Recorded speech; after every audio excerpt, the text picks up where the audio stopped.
Praise the Lord. ദൈവനാമത്തിന് മഹത്വമുണ്ടാകട്ടെ. യോഹന്നാന്റെ സുവിശേഷം 5-ാം അധ്യായം 7-ാമത് വാക്യം. രോഗി അവനോട്, യജമാനനെ, വെള്ളം കലങ്ങുമ്പോൾ എന്നെ കുളത്തിലാക്കുവാൻ എനിക്ക് ആരുമില്ല.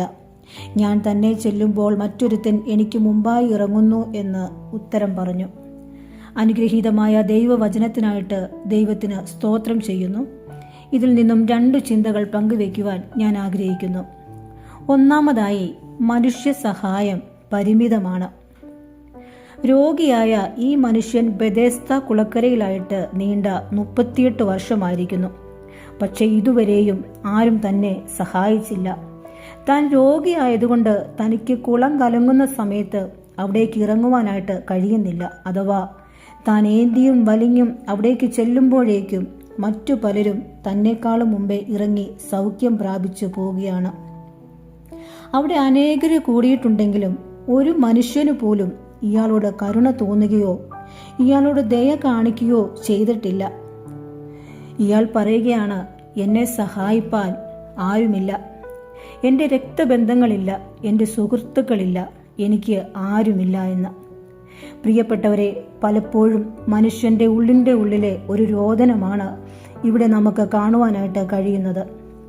നമ്മളിൽ പലരുടെയും പ്രതിനിധിയാണ് ഈ മനുഷ്യൻ.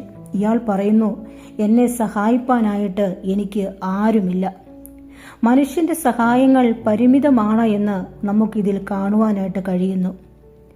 ഇയാൾ ആരോഗ്യത്തോടെ നടന്നപ്പോൾ ഒരുപക്ഷെ ഇയാളെ സ്നേഹിക്കുവാനും കരുതുവാനും കൊണ്ടു നടക്കുവാനുമൊക്കെ ആളുകൾ ഉണ്ടായിരുന്നതായിരിക്കാം.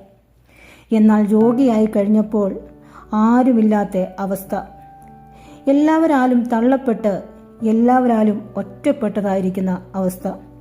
പ്രിയപ്പെട്ടവരെ, ഒരു കാര്യം നാം തിരിച്ചറിയുക. നമുക്ക് ആരോഗ്യമുള്ളപ്പോൾ, നമുക്ക് വരുമാനമുള്ളപ്പോൾ, നമുക്ക് സമ്പത്തുള്ളപ്പോൾ നമ്മുടെ കൂടെ നിൽക്കുവാനും നമ്മളെ പിന്തുണയ്ക്കുവാനും നിരവധി പേരുണ്ടായേക്കാം. എന്നാൽ രോഗികളായി തീർന്നാൽ, നാം ബലഹീനരായി തീർന്നാൽ നമ്മെ സഹായിപ്പാൻ ആരും കാണുകയില്ല. എല്ലാ മാനുഷിക സഹായങ്ങളും പരിമിതമാണ് എന്ന് നമുക്ക് കാണുവാനായിട്ട് കഴിയുന്നു. രണ്ടാമതായി, യേശുവാണ് യഥാർത്ഥ സഹായകൻ. 38 വർഷമായിട്ടും ഒരു മനുഷ്യൻ പോലും തന്നെ സഹായിക്കാനില്ലാതെ നിരാശയിൽ താൻ അവിടെ കിടക്കുമ്പോൾ ഇതാ കർത്താവ് ഈ മനുഷ്യന്റെ അടുക്കിലേക്ക് വരികയാണ്. കർത്താവ് ആ മനുഷ്യനെ സഹായിക്കാനായിട്ട് തയ്യാറാകുകയാണ്. യേശുവിൻ്റെ വാക്കുകൾ അവൻ്റെ ജീവിതത്തെ മാറ്റിമറിക്കുകയാണ്.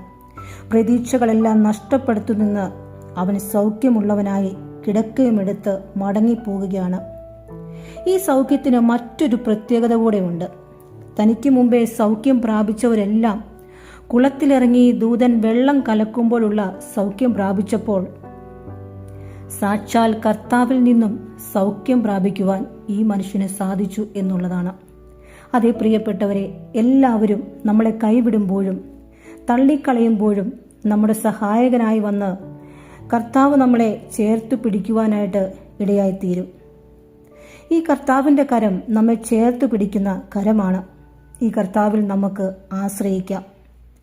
ഈ വചനങ്ങളാൽ കർത്താവ് നമ്മെ ഏവരെയും അനുഗ്രഹിക്കുമാറാകട്ടെ. God bless you.